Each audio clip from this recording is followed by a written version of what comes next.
Welcome into the Skinny Podcast. It's the weekly potpourri edition. I'm Richard Skinner, Local12.com digital sports columnist and editor with Rick Brewing. As always, it's presented by Blake, the attorney Maislin.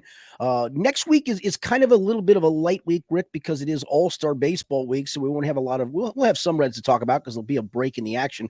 Bengals training camp is actually less than 2 weeks away as we record this podcast, so we'll move a little bit closer to that. And actually, I believe by the time we do this podcast next Thursday, the Bengals Ring of Honor honorees will be announced. They're usually announced on the Thursday before the start of camp and usually in the morning. So we will have that for next week as well. But we got a lot to get to this week. Yeah, plenty of stuff here, especially Reds related. The Reds went 3-4 since we last spoke and are 44-49 overall as we're recording this, although they're going to have a first pitch here in about an hour. Yeah. They are tied with the Cubs for last in the NL Central. They're both 10 games behind the Brewers. Skinny, we've got a few different things to hit on, like I mentioned, but if you're talking about this Reds team right now, no matter where you are in the country, you're talking about rookie outfielder Rhys Hines.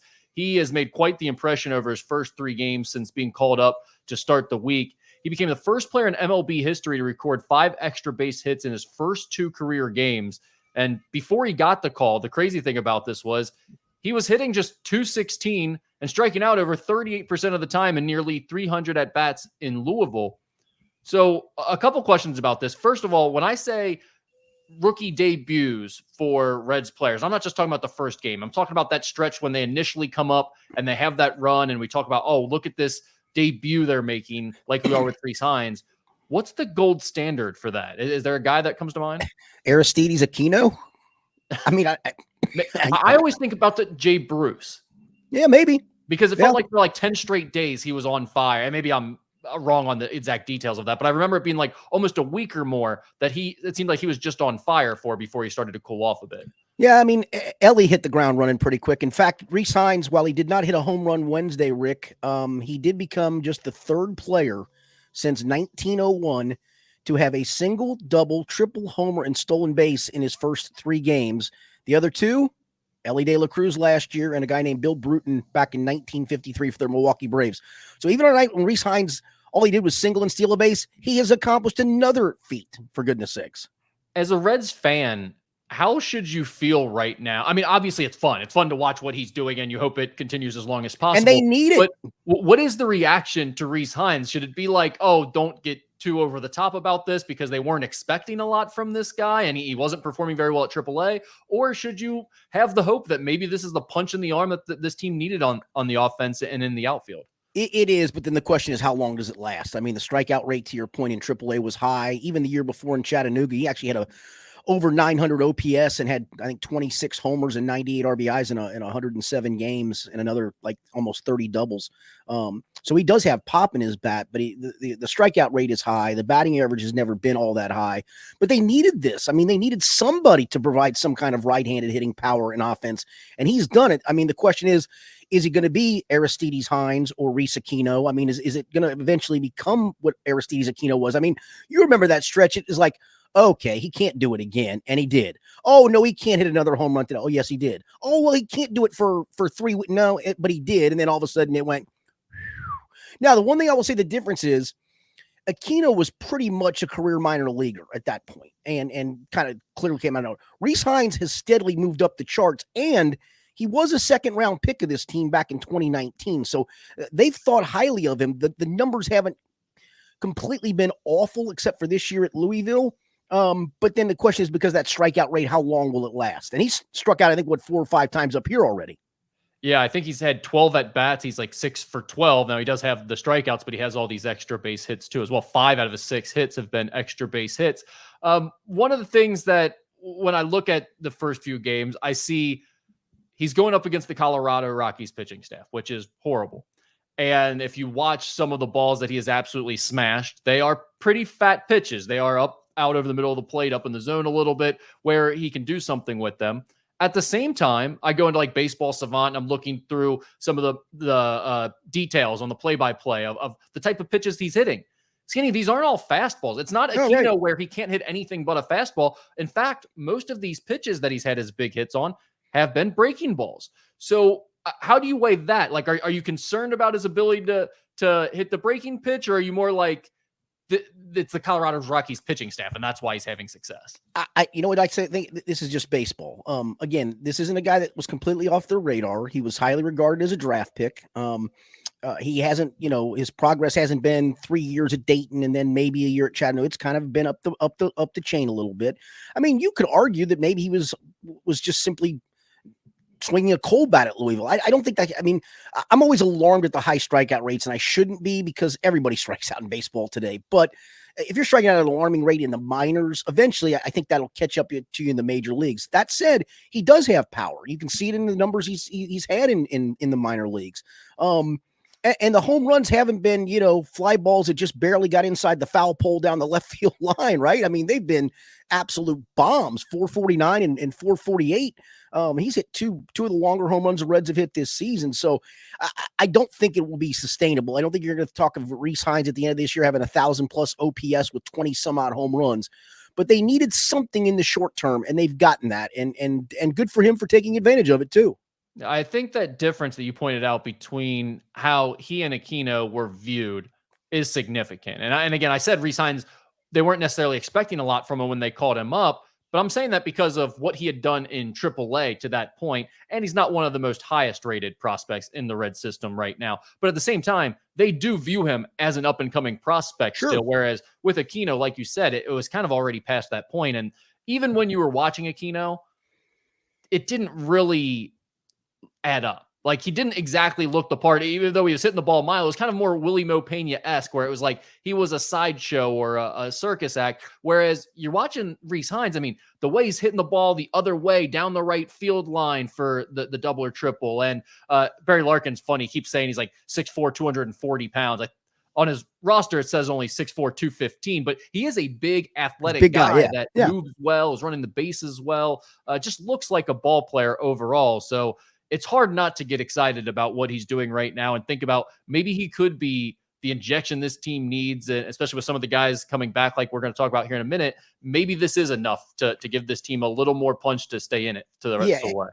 And I mean, again, I made fun of Stuart Fairchild last week, and then he goes and has 2 great catches on Friday night. But I mean, the guy just doesn't hit. I mean, he doesn't hit at all. And you needed something. And the funny part is they made that trade on Sunday night for Slater from San Francisco, and Hines came up basically to fill the spot until Slater could get here. And suddenly, Hines you got to keep putting him in the lineup. I mean, you can't not ride the hot bat at the moment. So they knew they needed to upgrade something right-handed, and plus Stuart Fairchild got hurt, so you needed to kind of fill that roster spot. And this, in the short term at least, has been a good answer. The unfortunate part is if he stays hot through Sunday, let's just say, the unfortunate part would be, damn it, the All-Star break might snap him out of it, for goodness sakes. But again, good for him for taking advantage of it. I don't think it's sustainable, but I don't think it's out of the question that he's not a major league player. I mean, again, there's a lot of better guys than 540 OPS and Stuart Fairchild, for goodness sakes. Yeah, now he may start striking out a ton. That's quite possible. Like you said, a lot of guys do that, but he is not overmatched physically in any way. No. He looks like he's got the right type of approach. It's going to be fun to watch the next few weeks and see how he battles through the pitchers making the adjustments against him. Yeah, and I have not seen his splits in Louisville to see what it was lefty versus righty, but maybe at the very least, he's a right-handed bat against left-handed pitching moving forward. And okay, I'll take that. Yeah, they need it. One of the other topics of conversation with the Reds was the All-Star situation. They have 2 All-Stars, as it turns out. Elly De La Cruz was originally named to the team, and then Hunter Green was added as a replacement. They'll both be in Arlington on Tuesday for the game. Skinny, if I would have told you a year ago at this time that both Elly De La Cruz and Hunter Green were going to be All-Stars the following season, would you have expected the Reds to be 10 games out of first place in the NL Central? No. The answer to that would have definitely been no, because that would have shown you the progress that both players had made, for goodness sakes. And I guess that's the positive to all this. I will say this, and good for Hunter Green. I wrote a column on Friday and listed 5 potential Reds All-Stars and who would probably make it, because they were only going to get one until the injury occurred that opened up the spot for Hunter Green, and that was Elly, and he was the logical choice. But out of the 5 candidates, Hunter Green was one of those 5, obviously, and Andrew Abbott's another. I'll be honest, again, Hunter Green is more electric, right? He's got a higher strikeout rate, although Andrew Abbott gets his share of strikeouts. Go look at Andrew Abbott, some of his metrics. They're actually better than Hunter Green. Well, it's funny with Hunter Green this year because he is unquestionably better than he's been Yes. in, Yes. prior seasons. But his strikeouts are down. His strikeouts to walk ratio is down. Like when you look at the advanced metrics, they don't necessarily jump out at you as, oh, he's made these massive strides, but his whip has improved. His ERA has improved, obviously. And just the way, one of the things that I see from Hunter Green is when he doesn't have his A stuff, when it's not a day where he's going to go out and give you 7, 8, 9 strikeouts, he is still a pitcher now that can give you 5, 6 innings and Right. keep you in a ball game where it's not like he's going to walk all these guys and give up a couple home runs and be out of the game in the third or fourth inning after giving up 5 or 6 runs. It just seems like he's really matured as far as that goes. And when you look at last April, they signed him to that 6-year, $53 million deal. According to SpotTrack, he's currently ranked 75th among MLB starting pitchers in annual salary.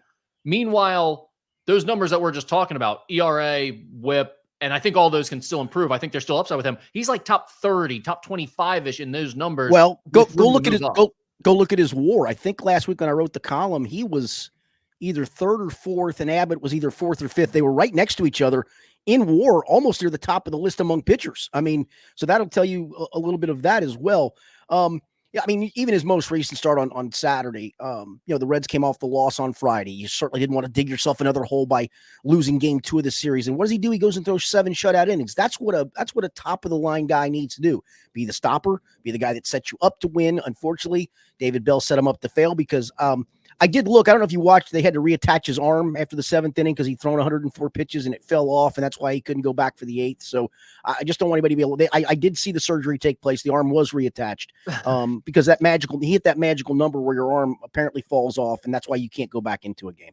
Yeah, that's right. And Skinny, I'm sure you're a contact play guy too. I'm sure that didn't drive you crazy at all at the end of the game. So, well, the Friday night game. I mean. Can Tyler Stevens have a better approach at the plate than that? I mean, goodness gracious, get the ball into the outfield somehow, some way. And actually, I think the first pitch to him in the bat was elevated, and he took it for a strike. Just not great execution there in some of these recent end of game situations. But Skinny, as far as the All-Star game goes, I've heard people say they don't want these guys playing in it because of kind of going back to the home run derby thing. They're worried about these guys needing a break, needing a rest. Do you buy into any of that? What are your thoughts on these guys appearing in the All-Star game? Do you think that's cool at all? Yeah, I think it's fine. I mean, they're not playing 9 innings, and pitchers can't pitch more than 3 innings. And it works out, I think, good for Hunter because he's actually starting the game today as we do it on Thursday. That means he won't make another start between now and the All-Star break. And it falls really actually on the next day. I believe he would have started as a pitcher is Tuesday. So I would say get him in an inning and be pretty cool. And, Ellie will get an at bat or two because he's a backup. He's not the starter. I mean, you may have an occasional starter in the All-Star game play, the whole time and get 4 at bats. It's very rare anymore. Almost every manager in the last, back in the day, I mean, these teams actually played to win, and some guys didn't even get in the game. These managers today, I mean, even though they've got 20 position players and 12 pitchers, you're not getting all 12 pitchers in just because of, it's hard to do that. And some guys may have just come off of a start on Sunday and it's not their day to throw, whatever. But they do get all the position players in. So yeah, Ellie plays 2, 3, 4 innings. It's not going to kill him to do that. With Hunter, I think it's cool for him to make this All-Star game. And again, I know he understands the advanced metrics. I know his agent is basing his contract negotiations off those advanced metrics. They understand that win-loss record and run support isn't the end-all be-all. But when you're in a situation like he's been in this year where you're getting no help from your offense and you're not winning the games that you should be, even though you're pitching really well, it's pretty cool to get recognized for an All-Star game appearance like this. So I think that's good for him and his development. And with Ellie, I don't really care how long he plays. I do want him to get in, and here's what I want. I want him to get on first base any way he can, and then I want him to steal second and third and back-to-back pitches or within a couple of pitches because I want the rest of the world to watch how he does that to teams on a regular basis like it's nothing. And I'll be honest, depending on what the score is, and maybe if it's a left-handed pitcher who decides to pitch out of the windup with him on third, how cool would it be to see him break for home? Just set him home in an All-Star game. That would be a legendary moment. It really would. It really would. All right. In terms of the Red stuff, we've got just a few other things to hit on. Injury updates. We got news that Matt McClain began taking dry swings this week, and the plan is for him to start a minor league rehab assignment August 12th. Also, TJ Friedel should return within a week to 10 days after the All-Star break as he recovers from his hamstring injury. I guess good news, Skinny, but is it not enough or too little too late for this team? No, because I don't think it is too little too late, because I think this pitching staff will keep them in it. I mean, Hunter Green's an all-star, and I'm not taking that away from him. But I mentioned, you can crunch some of Andrew Abbott's numbers, and they're actually better. And I think the best pitcher of the bunch is Nick Lodolo. So, I mean, you got three legit dudes in the rotation that if Lodolo can stay, if they all can stay healthy moving forward, and based on the way the schedule kind of sets up, you got a chance on paper to have the best pitching matchup each and every night you go out there, for goodness sake. So I do think as long as they can hang, they need to finish this off before the All-Star break to win the game today, to finish off the Colorado series and at least take 2 or 3 for Miami, if not sweep. If you do that, you're only a game under 500, and with the schedule being favorable, I think you got a chance to surge past that in the second half of the season.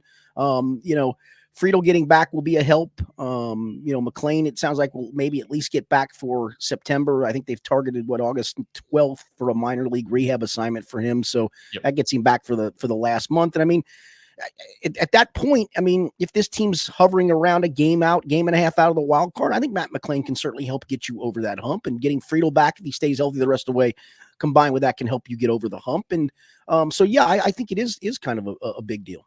As much of a letdown as this season has been, and for the last month or so, it feels like they're teetering right on the cusp of, okay, it's over, I'm done watching, done paying attention to this group this year.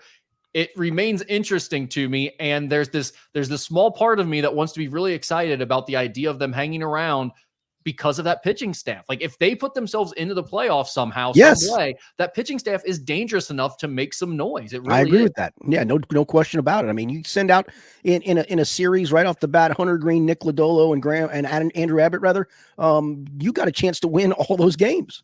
I think so too. Finally, I want to wrap it up with this. A 4-part HBO documentary series on the life and career of former Reds legend Pete Rose will begin on July 24th. According to a press release about the documentary, it features intimate new interviews and footage of Pete Rose, chronicling his life and career in baseball. Extensive archival footage and contextual interviews from teammates, family, friends, and journalists detail Rose's heroic rise and subsequent banishment from the game, and years later, his bid for reinstatement and place in the National Baseball Hall of Fame. So, Skinny, I ask you, will you be watching the Pete Rose documentary on HBO? No, I will not be. I mean, what else new can there be? The only thing new that they could provide is proof that he bet while playing for the Reds in the 70s. And there is a lot of smoke around that. If they want to provide me something new, I mean, what's going to be new about this? I mean, I guess it's new to maybe a new audience, if you will, but for I lived it. What's going to be new to see that's going to be fascinating, I guess? Well, I don't think it will be fascinating for people of your generation for the most part that were there for it. I think it'll be more a nostalgia play there. But I think we've seen this done with like the Jordan Bulls documentary that went super viral a year or two ago. Well, part of that was because it was the only thing we could watch during COVID. That's a good point. That's part of it. But also it was just we all know what happened, but it's an interesting figure, and seeing Michael Jordan in there commenting on it was somewhat interesting. Pete is prone to say some crazy things. So yes, you could get a good soundbite out of him potentially. The other question is, I mean, he is one of the more controversial figures maybe at this point in Cincinnati sports history, or complicated, I guess. There's a lot of layers to the legend that is Pete Rose at this point. So I guess if it's not like a PR fluff piece and they really dive into some of this stuff, especially for the younger people that didn't see his entire career and weren't around for it, maybe there could be some interesting parts to it from that angle. But I imagine for people of your age that lived through it, there's probably not a lot of new stuff here. I can't imagine they're like diving into like the underage sexual allegations or anything like that too much. Yeah, and maybe they do, and maybe they uncover some new things that are interesting. But I mean, I remember it vividly. Nothing I'm going to see, and that's going to be anything really new to me, in my opinion. I was there to watch him have 4192. I was there to watch a good chunk of his career as a kid.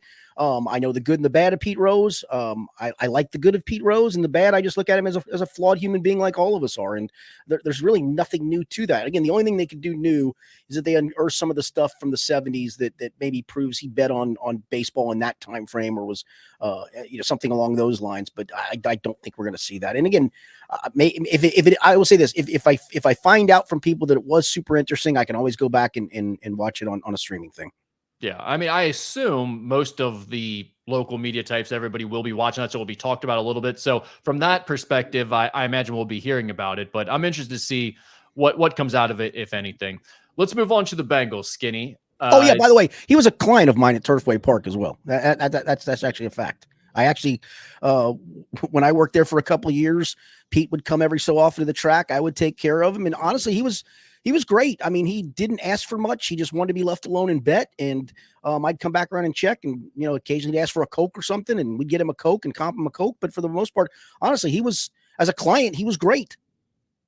We're talking about Pete Rose gambling now. You clearly have firsthand experience with this. Yes. So, I mean, I don't know how much you could say. Are there any good stories you can tell us from that time? No, but I used to watch. He'd have a stack of cash, and I'd come by I'd make the rounds of the whole track of seeing patrons and whatnot, and doing some stuff on my computer in my office, and then coming back, and I just would watch the stack go doot doot doot doot. One of my favorite stories is, and I wasn't there for this one, but the guy that worked for me, the guy that had my job, I guess Pete it was either a year before that or 2 years before that. Pete had bet on a horse in New York, and I can't remember if it was Aqueduct or Belmont. It's irrelevant, but it was a New York track. And it became a running joke between the guy that worked for me and myself is we'd look up at one of the TV monitors, and supposedly, I guess Pete had bet on a horse, and he's rooting the horse down the stretch, and he had a big lead coming into like the final furlong or maybe even the final 16th. And this guy turns to Pete and goes, "Pete, they don't lose many from here." At which point I believe the jockey fell off. And you have to be aboard the horse in order for it to be an official winner. So the horse crossed without the jockey. And that became our running joke. We look up and see a horse with a big lead, and you go, "Pete, they don't lose many from here." What became of that guy? Did Pete kill him? I don't know. I don't think Pete killed him. I'm gonna get don't ever say that next to somebody at a track for sure. No, in general, just don't say that. It's sporting events, certainly not when people are betting on them. Yeah, up 9 with 13 seconds to go in basketball. Don't lose many with the leads like this. Oh yeah, it'll happen. All right, let's switch gears here to the Bengals side of things. Skinny, it's a big week for Joe Burrow. He did his media tour and went on the Pardon My Take podcast, and he answered a series of mostly silly questions with those guys. He also did an interview with Complex Sports. One of the things that the Pardon My Take guys hit on was Burrow's added strength. The quarterback said he's put on 10 to 15 pounds since last year. I think you guys have talked to him a little bit about the working out he's done, but it just seems like this was a reiteration of he's really put in a lot of work since he hasn't been able to do all the throwing and football stuff that he normally would during the rehab. He's really put a significant focus on the weightlifting side of things. Yeah, he talked about some of that at the last press conference we had with him, and the fact that he was able to do most of his normal workouts while he couldn't throw, and I think that's always been a goal of his. Don't forget that year he had the appendicitis. He lost weight and looked kind of gaunt, and it was hard for him. Once the season starts, it's hard to put weight on. And I think that's always been a goal of his, is to get a little bit bigger and stronger in order to handle some of the stuff in the pocket. You look at him, it's funny. He doesn't look it right. He's 6'4", and it's legit. I mean, when you're next to him in person, you're like, damn, he's pretty tall, but he never has looked thick. And I don't think that's ever going to happen. So probably 10 or 15 pounds won't even look that noticeable, but I guess for him, it's going to feel noticeable. And it is something that's been a goal of his to do. Yeah. I think coming back from the appendix surgery too, he had looked thinner at that point, and he definitely looks much thicker and filled out since then. They also hit on the idea of Burrow being forgotten about in the NFL top quarterbacks conversation. And Burrow agreed with them. He said, if you're not out there and people aren't watching you, then there's nothing to talk about. I'm going to give people something to talk about this year I'm excited about. And that last part of the quote, people really ran with and made a big deal out of. Joe saying, oh, he's going to give people something to talk about this year. I watched the interview. I'll be honest, the way he said that was not as like cocky or arrogant as people are making it sound. It almost sounded more of like, good or bad, I'll be playing, so there will be comments about my play. It wasn't as much about like, I'm going to go dominate everybody. What did you take from this, if anything? Yeah, I think for him, though, it's like any great athlete. You need something, right? You need whatever nugget that is to inspire you, to drive you. He's a pretty self-driven guy. We've seen that he was a pretty driven guy even at Ohio State trying to become a starter. And he's even talked about it. He said, if you remember, we talked about the injury stuff and him trying to fight back through injuries and sometimes to his detriment. And he said, yeah, part of my MO has always been hard work. I've always just, that's kind of what's got me to where I'm at, is to outwork people. And I think for him saying that, it's him just giving him just a little bit of extra drive, whatever that may be. He may not even need it, but listen, every athlete does. I mean, Michael Jordan would perceive things and perceive slights. And I mean, all those guys do that that are at the top of the game. But to his point, it is funny. I saw, and trust me when I say this guy is not exactly the bastion of brains, for goodness sakes. But Tyreek Hill, the Dolphins wide receiver, was asked to list, I don't even know what the hell it was on, his top 5 quarterbacks in the game today. Somehow Baker Mayfield made that list. Don't ask me how Baker made the top 5 quarterbacks. And Joe Burrow didn't. And I think to that point, it is, you're kind of out of sight, out of mind a little bit. You've seen some recent quarterback rankings probably where you expect to see him like 2 or 3, and he's like, 5, 6, or 7. And I get it. Again, when you're out of the eye and you're not on the field and other guys are out there performing, you can probably slip in some of those things. But all I know is when the guys finished 2 seasons healthy, they went to a Super Bowl, went to an AFC Championship game. He makes a difference. Yeah, there's no question about that. And I think from the standpoint of whether like he's actually viewing this as a slight or anything, he doesn't need it. But like you said, these guys will use anything. So absolutely, when he sees himself being ranked 5th, 6th, 7th in the NFL in terms of the quarterback rankings, he's going to use that as motivation. He's going to be thinking about that. But again, he's a guy that's incredibly driven already and already going to work hard. And it's not something that's ever really a concern with someone like him. There was another part of the interview that created a little bit of controversy, and that was when they asked him about the schedule going to 18 games. And again, he did not just like bring this up and say the NFL should do it. They asked him about the 18-game schedule, and he mentioned that there should be 2 bye weeks. Yeah, dude, I asked him about that 2 months ago, and we all wrote stories about it, and we asked players about it, and players all said, yeah, we need 2 bye weeks if we're going to do this. And suddenly Chase Daniel makes it seem like this is some new news that came out. Good God almighty. Exactly right. So Burrow's thing was 2 bye weeks. One of them should be week 13 for the entire NFL, and they package NFL Pro Bowl festivities into that to that's not going to happen. But that. He brought that up with us too, and I thought it was very super interesting at the time. It was 2 months ago. Right. And also the other part of that, which we had talked about at the time, was how it falls in line with the Super Bowl would then be the Sunday before President's Day. So everyone would get that next day off. And so a lot of people are like, hey, great idea, just like we did at the time when he brought it up to you guys. But this time it made national headlines because on Pardon My Take, and former NFL quarterback Chase Daniel saw the comments and tweeted that he guarantees every NFL player seeing Burrow's comments is not happy with them. There was a linebacker from the Lions that agreed with that take and got in. Not a lot of people jumping on that bandwagon, but clearly some who are criticizing Burrow for these comments. Are they right? Do they have a leg to stand on here? No, listen. I don't think they should go to 18 games. I don't. But that has been floated. So that's how the question has been. That's how I asked the question to Burrow.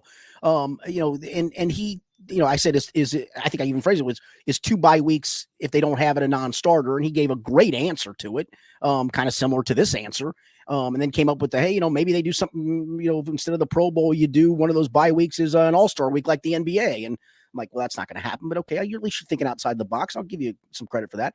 So then I went and asked a couple players. Mike Hilton's a veteran. Then I asked Ted Karras, who's the team player rep, and they literally both said, yeah, it'd be a lot, but they want to give us an extra week of game checks. I'm not going to say no to it, and I think that's what it's going to come down to. You're not going to pay them for a 17-week season in 18 games. You're going to have to pay for an extra game. There's going to have to be more in salary and compensation to the players, and I guarantee you the owners know that. If the players vote for it, they know that's what they're going to get out of this.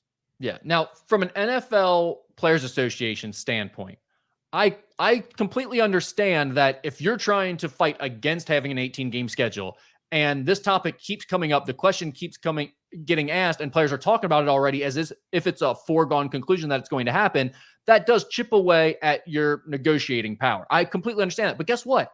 That's not Joe Burrow's job. That's not all these other players' job. And we live in this isn't other businesses. This is sports and entertainment where they're going to get interviewed constantly, and we're going to ask them direct questions about this stuff. They can't just avoid it nonstop or say we're never going to play an 18-game schedule. I have no problem with Joe giving a thoughtful answer like this and giving you a legit, he had thought it out and put something together that was reasonable, and he's not clamoring for having an 18-game schedule. He probably doesn't want it, but he was willing to give you an answer to it, and I think there's nothing wrong with that. I agree. And again, it feels inevitable. They can, when they come to the collective bargaining process of this or the discussion of this, because it'll probably get pushed or try to get pushed before the next collective bargaining agreement in 2030.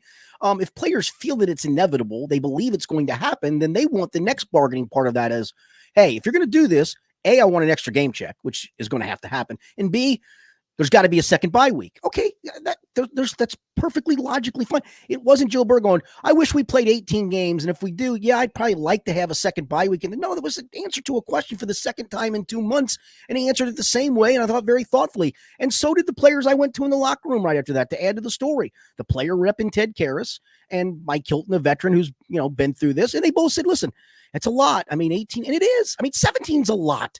Hell, 16 is a lot. Whatever number you want to put to, it's a lot. And there's going to have to be give and take. The give for the NFL is, or the take for the NFL is, they get an extra regular season game out of this. You also will lose a preseason game, so there's still a 20-game schedule. Again, the regular season game is the meaningful game, but it does add another game check. That's part of the negotiation process, and it does add another bye week potentially, which would be part of the negotiation process. What's wrong with that? The difference for Burrow and some of his teammates, the other guys who have talked about it, is they're living in reality. They understand that this is coming. We see what you're doing. We see how greedy you've been with this type of stuff. You're going to make us play 18 games. Sure. Here's how we'd like to do it. And, the Chase Daniel and maybe an NFL player rep or something is going to say, just don't say that at all. Don't say anything about 18-game schedule. It's like, well, that's just not reality. I don't remember who he's doing the podcast with, but I think Chase Daniel's actually co-hosting a new podcast. So Chase Daniel wants his name out there. Listen, sure. Chase Daniel doesn't know anything about a 17-week or 16-week schedule because all he did was stand on the damn sidelines his whole career. I mean, what do you know about it, guy? Great point. You're in the midst of doing positional analysis for the Bengals roster at local12.com. Everyone can find that there. You've done quarterbacks, running backs, and tight ends to this point, at least, that have been published. I've got to say, your write-up on the tight ends has gotten me a little bit fired up as a Bengal fan. Should it have? Am I looking at that wrong? No, it's funny. Listen, that's been the position that everybody's been wringing their hands over since Zach Taylor's come here, right? Why can't they upgrade why didn't they draft? Obviously, the Laporta draft, I'm not going to relitigate it. Those that say that you're not wrong, okay? In the short term, he was the guy they should have picked instead of Miles Murphy. I get that. They had a plan. Tight end was not part of the plan. But last year, that was the most receptions Bengals tight ends have had since Zach Taylor's been here. They caught 88 passes as a collective group. Now, in fairness, some of that was Drew Sample out of the backfield as a check down receiver, but he's still listed as a tight end technically. So they had the most receptions ever. And so you've brought the leading receiver from last year's group in Tanner Hudson back, the second leading receiver in Drew Sample back.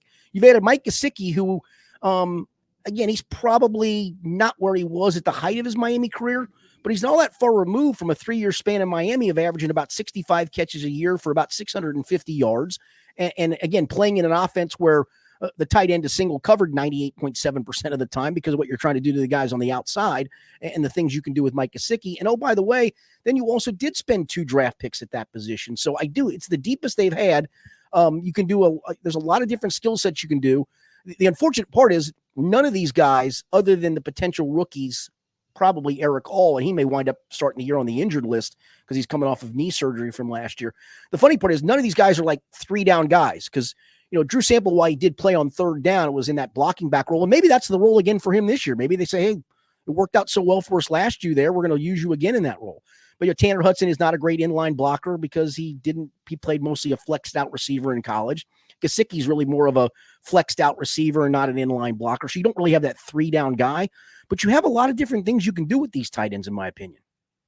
Any other thoughts on the Bengals or those positional analysis? Nope. I got wide receivers today, offensive line tomorrow. Then next week I will dive into the defense, the specialists, and then at the end of the week on Friday, I will have the final 53-player roster projection. There you go. One last thing before we get to Ask Skinny Anything. USA basketball. Team USA started preparing for their gold medal run on Wednesday night. So they took down Canada 86-72 in the USA basketball showcase.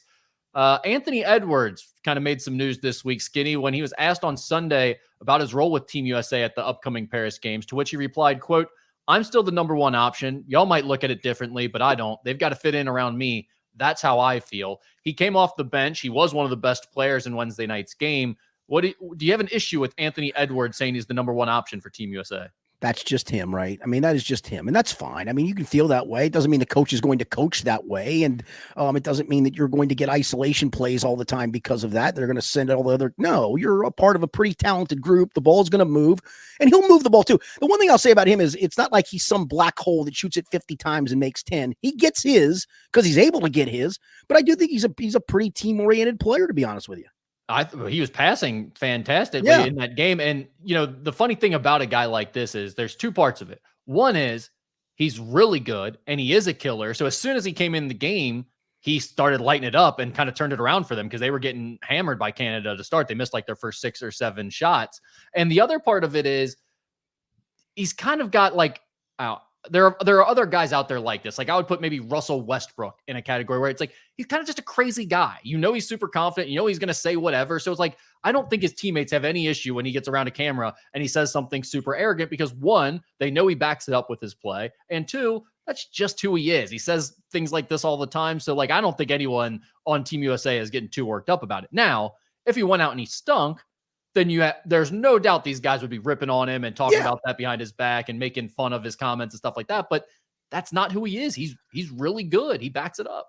Yeah, and if the ball stuck when it got to him, right? Like it doesn't move, and that's just not him. Again, he's going to get his because he's a scorer and he's a great scorer. But he knows how to play. But he knows how to play. By the way, and I thought you were going to bring up the kid that was doing the on the other team when they scrimmaged. I'm drawing a complete blank on the high school kid. The kid going to Duke. Flag from Duke. Yeah. Man, those comments from the players, I mean, they were unabashed about how great they thought he was. I mean, usually it's like, yeah, we'll see what he does no, it was like, he's going to be great. He's already great. Do you think the league has changed significantly in that regard? Just the willingness to give props to the incoming guys, like because we're seeing it with the WNBA. It feels like old school NBA right now. Right. Caitlin Clark's coming in there, and they're like, "Screw this rookie that thinks even though she is that good, she's getting triple doubles and all this stuff." They're like, "Screw her. We're gonna haze her. We're gonna make it tough on her."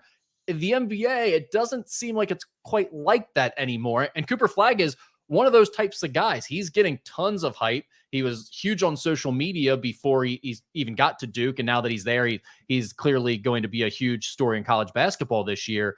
Has the NBA just changed in that way?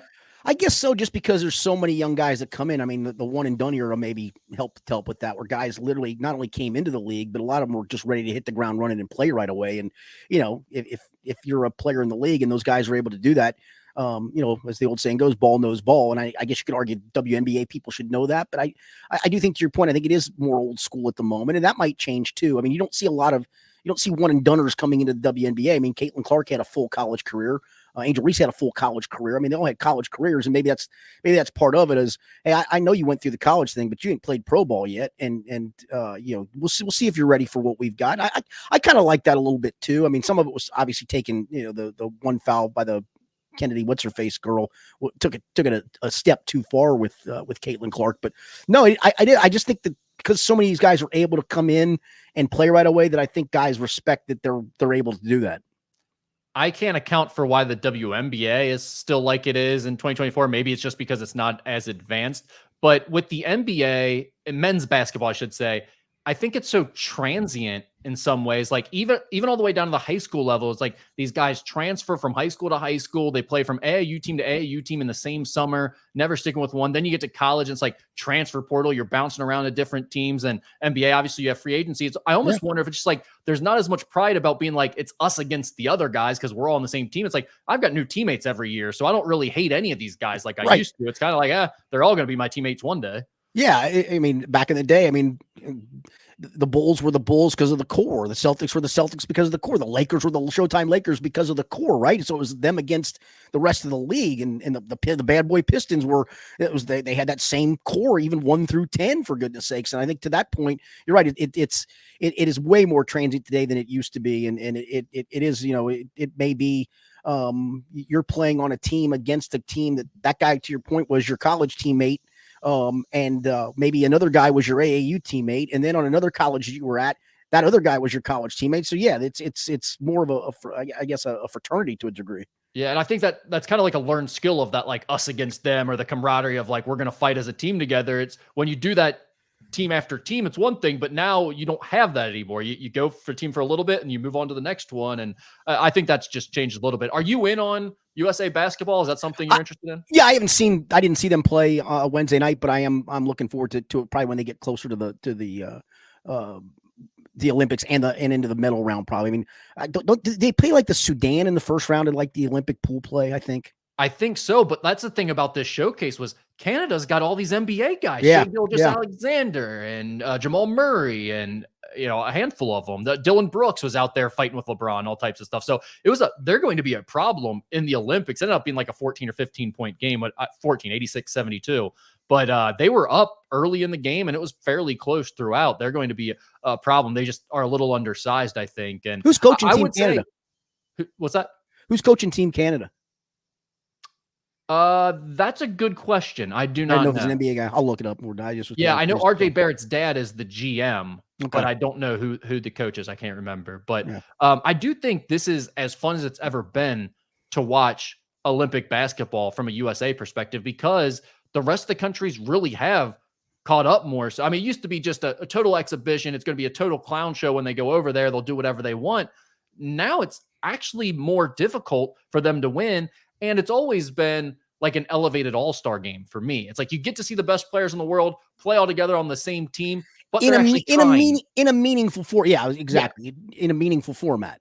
Yeah, they're not just outside freestyling on the playground. They're like, no, we actually got to play ball together and try to win. So I've always enjoyed watching Team USA play, but I think it's even more so fun now than it was when I was a kid, because it's difficult for them. It's not as easy as it used to be. Yeah, agreed. I mean, there's a lot.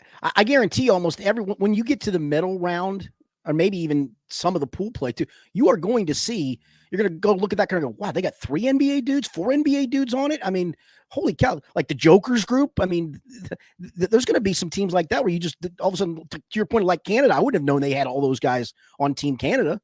Yeah, I can't remember how many NBA guys it was, but it's by far the most, aside from Team USA, obviously, ever in the history of the Olympics. So, all right, let's move on to Ask Skinny Anything here. We'll start with a little 4th of July question. Did Skinny have any run-ins with neighbors over the long holiday weekend or issues with fireworks in his neighborhood? Oh, somebody must have asked that question who knows me well, because, I got out my front door and screamed at somebody down the street that was throwing M80s. And then, well, we actually have a neighborhood Facebook group. I did not post on there. Somebody else did. I don't know where that person lives in our neighborhood, but honestly, it sounded like a war zone in our neighborhood. It really and truly did. It sounded like a war zone. And, my dog, when she was still alive, she was so fearful of that. We had to find places to go. There was a couple times I literally took her out of the neighborhood. I mean, she was freaking out. My buddy who lives in the neighborhood, he said his dog was freaking out where he was. And I guess I come to this. There are so many free fireworks shows done by professionals that don't cost anything. What is the purpose of you doing your own fireworks? What is the purpose of it?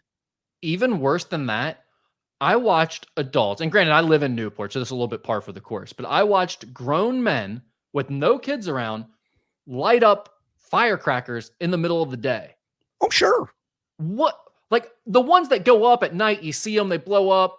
It's a visual, it's entertainment for maybe kids or family that's around. I kind of get it. There's something to watch there. It's something to do. You as a grown man just blowing up M80s like you're saying, or firecrackers like you're Sid from Toy Story at 3 p.m. What are we doing here? No, I agree. What in the world are we doing? I just, if somebody can give me the purpose of it, then maybe I just don't get the purpose of it. There are plenty of free fireworks shows to go watch.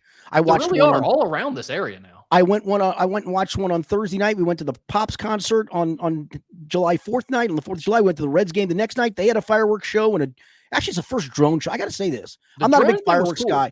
Oh my gosh. I'm not, I kid you not. That drone show was one of the coolest things I've seen, man. They did a City Connect. See, I could see that from my house in Newport. Yeah. Okay. Yeah. Oh, that was the really cool one. I mean, it was that was the night. That was fabulous. There are tons of those. Whatever municipality or city you live in, they're doing a fireworks show. Just go take your kids to that. I don't need you shooting them off where they might land in my yard, catch a tree on fire, blow your hand off, and then we got people come down the streets trying to save your hand. I don't need that. I really don't. I don't need a kaboom as I'm sitting there trying to watch TV. So let's go back idiots. to how you started this question. What happened with you yelling at the guy with the M80s? I don't know. He didn't stop. I just said, "You dumb blanker." And a guy across the street goes, "You ain't lying," because he had his kid out. I think the kid was freaking out over the noise, and I just don't get it. I'm with you on that. All right, switching gears a little bit. Your favorite stadium in Major League Baseball, NFL, and NCAA basketball?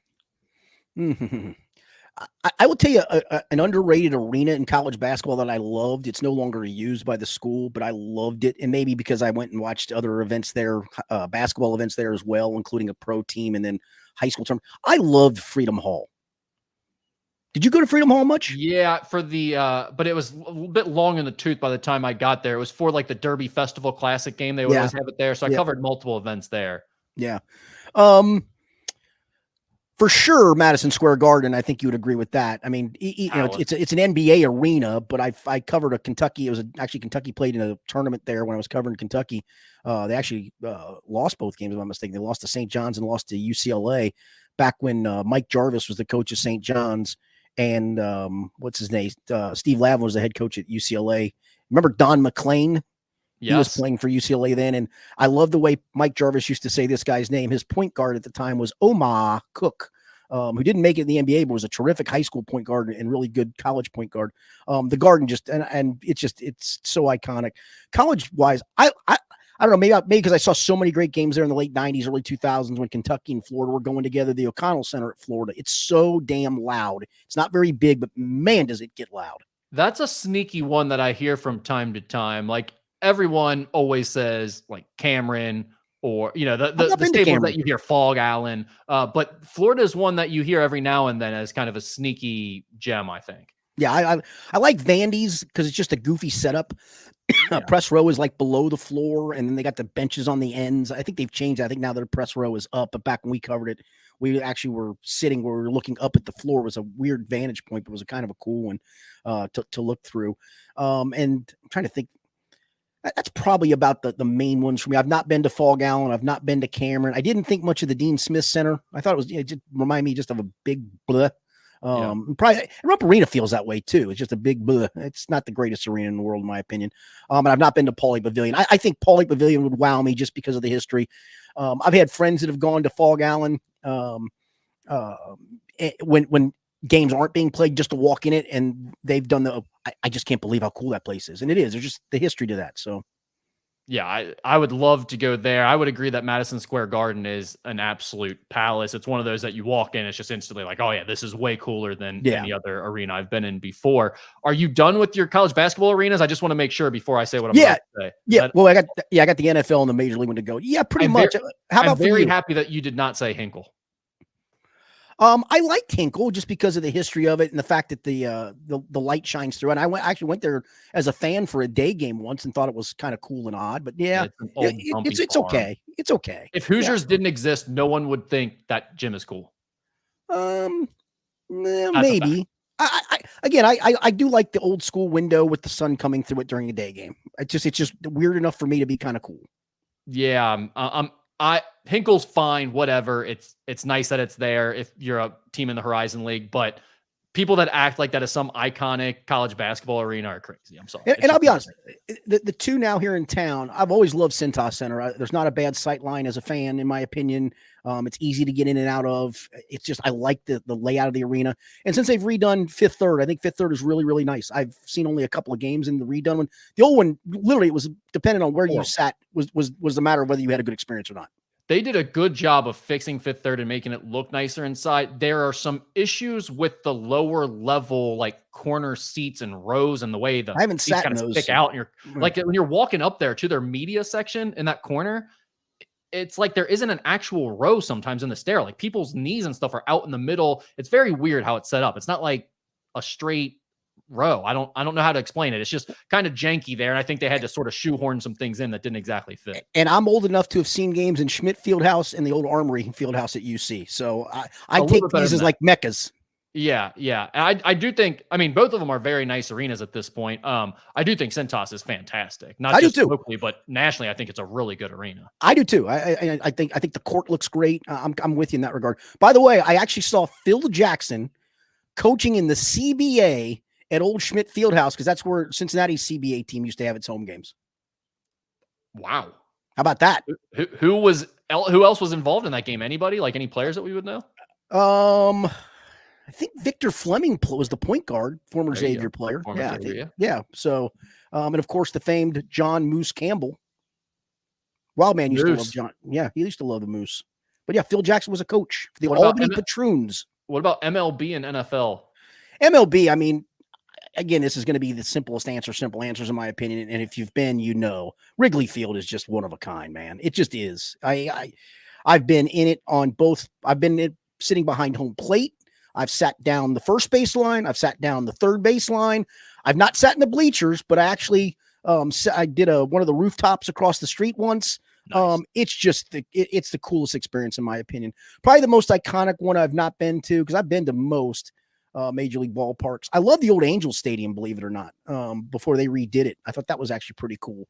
The old Yankee Stadium I went to too, not the one that's current, but I went to one that was probably two Yankee stadiums prior to it. That was pretty cool to me. That was when I was really young. I've not been to Polo Grounds. Did you ever go to Polo Grounds? I did not go to Polo Grounds. I would have liked to have seen a game. I would like to have seen a game at Ebbets Field. It's where my father grew up in Brooklyn, and I would have loved to have been able to go to a game at Ebbets Field, but couldn't do that. It was gone by the time I was born. About the most iconic one I probably haven't been to, and I don't know why. I've been to this town a few times, and actually that's been mostly football season, I guess. I've never been to Fenway Park. Oh yeah, that's one it feels like you should hit up. Yep, for sure. Yeah. And then NFL, do you have a favorite? I have a least favorite. Who's that? Arrowhead's my least favorite. Burrow. It's just, you're just 9 miles up in the sky, and it's a 29-mile walk in 2-degree weather to get into the stadium. And it feels like I'm there every year. We're there again this year, at least in nice weather. I feel like half the battle with NFL stadiums are the elements and when you go there. Believe it or not, a sneaky good one is Ford Field, in my opinion. I've only been there once. I covered a preseason game. The Bengals. I didn't go up for the last one the Bengals played in a regular season because it was during COVID-ish, and we weren't traveling at that point in 2021. We didn't travel for a couple years. At least I didn't. So I missed out on that, but I did cover a preseason game there back in Tyler Boyd's rookie year, 2016, I guess that was, and just found it to be, I don't know. It's the press box is open. You're kind of out there in the elements, but it's at a good level. I don't know. I just like that. Believe it or not, people are going to hate me for this. I love Baltimore Stadium, and maybe it's just because of where our sight lines are in the press box helps with that, and Tennessee Stadium for that too. Tennessee Stadium's kind of a dump, but the parking is easy for me. The walk across the street is easy. You're in quickly, and the sight line is just incredible. That's all you really care about. It really and truly is. I mean, I can't tell you from a fan experience. The only ones I've been to as a fan, I went to the old Municipal Stadium in Cleveland back when the Bengals went to the Super Bowl in '81. I took a bus trip up from the Western Bowl. We all got on the bus and went up, and all I can remember about that is the Bengals kicked the crap out of the Browns. It was freezing cold, and that stadium smelled of the three following things: pee, marijuana, and stale beer. Those are the three things I remember most about Municipal Stadium. Hell yeah. The current Cleveland Stadium is really nice. I will say that. All right. Is Skinny loyal to any airlines or hotel chains? I'd say I'm probably most loyal to Hilton because I have a Hilton Honors card that I use. I'm a Marriott points guy as well, so I can go 50-50 on that. And airlines, I wasn't. For full disclosure, my dad worked for American Airlines. My mom worked for Delta Airlines. My wife worked for American Airlines. My best friend just retired from American Airlines. So airlines have been, part of my life for a long time. So for the longest time, I was an American Airlines guy because that's what we always flew for my dad. And then when he retired, we used my mom's Delta benefits. But now that I travel for business, I'm just looking for probably the cheapest and easiest way to get in and out of whatever city I'm going to cover. Fair enough. And listen, it's funny. I'm not, there's the people out there that are anti-Frontier and anti-Allegiant and have all these horror stories. I don't. And the only reason I don't, I say this, with Frontier, I can see how it can probably get expensive with carry-ons and whatnot, or with rather check bags and whatnot. If I'm flying a place, it's for a weekend to go cover a game. And so all I've got is a carry-on. So I don't have to mess with any of that stuff. I just get myself a seat, find a cheap seat in the back of the plane, get it by the window, and I'm good good to go. And I've never had a bad experience on Frontier. I haven't flown them a ton, but I haven't had a bad experience. I flew a Legion a couple of times, didn't have a bad experience. I'm in the same boat, but I consider myself lucky just because the amount of complaints I've heard from other people that I just think, I'm not going to tempt my fate by trying to fly there intentionally too often, but sometimes it's just the best option. And when it is, Yes. you go with it. Yep. Skinny, first of all, I don't know what this question is or means. I don't think you will either, but I'm going to ask it anyway. Okay, go for it. You're the head of a Game of Thrones style house, the House Skinner. What is your house's symbol or sigil? Do you know what that means? Do you watch Game of Thrones? What do you think? No, I don't. Yeah, okay. If you don't, what do you think? You think I watch Game of Thrones? I don't, but you never know. You surprise me every now and then. I can't remember. I think our family crest is a lion, I believe. I actually think know everyone's that. family crest is a lion. Well, maybe. A shield and a lion of some sort. So I guess I'll go with whatever I'm pretty sure that's my family crest. So I'm going to go with my family crest, I guess, if that makes sense. It was either that or a giant middle finger, I figured. So that's probably better. I'd kind of like that one too. Yeah. And I hate to be guy yelling at. I feel like I'm getting to be more guy yelling at clouds, but I feel like I'm making more sense than ever. I have heard nothing but facts coming from you. Thank you. Yeah. What was your favorite car you've owned? Because it was my first. This is the damnedest thing, dude. I don't even know why I bought this. So the first car I bought with my own money, my dad had to co-sign for the loan, but it was my money as the down payment. It was my car payment to make. And I was just looking for wheels, bro. I'm not going to lie to you on this. I can say some goofy things at times, but they're not lies. The first car I ever purchased was a Pinto station wagon with wood trim on each side. How much did that bad boy set you back? $4,250? It wasn't much. I can tell you that. The first new car I ever bought was a Chevette from Suburban. Do you remember Suburban Chevrolet on Dixie Highway? Was it gone by the time you were probably of age? I think so. That doesn't sound familiar. Where was it at? It was pretty close to where a little bit, if you're going towards Boone County on Dixie Highway, not too far past where Dusing Brothers Ice is. Okay. I do not remember it now. Well, one of my neighbors was a salesman there, and I bought a Chevette, and that was the car I used in college. We used to pile 5 people in that bad boy with dirty laundry. I don't know how the hell we did it to get back from college on some weekends. I still to this day don't know how. I mean, there'd be somebody sitting on a lap in the back seat. Think about that for highway safety these days. The only way. I mean, it was the only way. Correct. Yeah. Correct. And see, I'm pretty frugal when it comes. I'll buy new, but I'll try to make that bad boy last forever. Like we had a Honda Accord that got to 280,000 miles before I actually ran into the back end of somebody and it got totaled and I got somehow $3,500 out of it. I'm driving right now a Camry. It's a 2011 Camry. It's actually getting serviced at the moment. It's normal service, 289,000 miles. And I'm going to drive that bad boy until it dies. And then I'll go buy the last gas powered vehicle on earth, because it'll probably be the last gas powered vehicle on earth. I just about did that too. I think everything I was looking at last month when I was buying my car was like, oh, this is hybrid. This is electric. It's like, how hard, because it's probably going to come up by next summer. I mean, I'm driving this thing till it dies. It makes some crazy noises, but my guy, I'm going to give a shout out and unsolicited shout out. My guy at Elite Automotive, Bill Collins down there on DeCourcy Pike in beautiful Latonia, not far from Bard's Burgers. You know, Bard's Burgers, right? That's right. He's done very well by my car, and he'll call me and he goes, you probably need to get this done. He goes, I know you're just trying to get it. I said, nope, unless it's a safety feature, I'm not going to do it. He goes, okay, just wanted to let you know. I go, if it's a safety issue, like if I need new brakes or something, then I'll do it. But if it's not a safety issue and it's something that I can get around, I'm going to get around it. I just am. And the car looks fine. It still looks good. I'm a big interior and audio guy. Like, as long as I have a leather seat that's not like all torn up and nasty and it's not too disgusting inside the car, and I have audio that works to where I can play a podcast while I drive.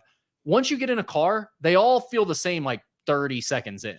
Yes. As long as those two things are good, it doesn't really matter. Now, you don't want to, I'm driving around a hoopty isn't the most ideal thing in the world, but like, honestly, having a big expensive car is one of the worst wastes of money that I can think. I concur with that. I really do. I mean, again, I don't like to think of myself as cheap. I don't even think I'm that frugal. To not have a car payment now for going on 6 or 7 years, pretty liberating. I say that as someone who just bought a brand new car and will have a car payment, and I'm not happy about it, but it's still how I feel. No, and next year when I'm probably going to be in the car market, I'm going to buy new, and I'm going to buy something that looks nice and isn't like mini compact. But I also don't want to break the bank to drive a car that I won't probably be driving a ton moving forward. Yeah. Basically, buying a car just sucks. Like, it's not fun to do. It's a terrible experience. You feel terrible afterwards, but at least you have a car. Yes. Well, you kind of need them. Yep. All right. That's all we got. All right. Good stuff. Appreciate the questions, especially the fireworks. What a weird ending. It was a good ending. I like that ending, for goodness sakes. All right. Thanks for being with us. We'll be back next week with another podcast. For Rick Brewing, I'm Richard Skinner. It's been the Skinny Podcast, the weekly potpourri edition, presented by Blake, the Attorney Maislin.